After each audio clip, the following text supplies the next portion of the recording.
Welcome! In front of me is an LG K11 and today I will show you how to format the SD card.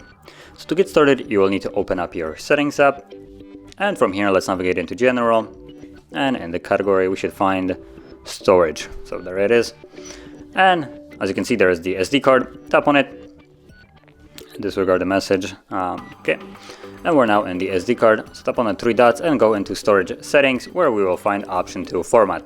Tap on format.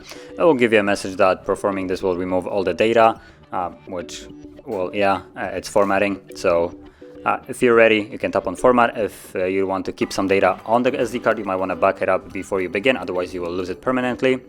Now I have nothing that I would like to keep, so format. The process will begin, and it's a fairly brief one and only takes about several seconds.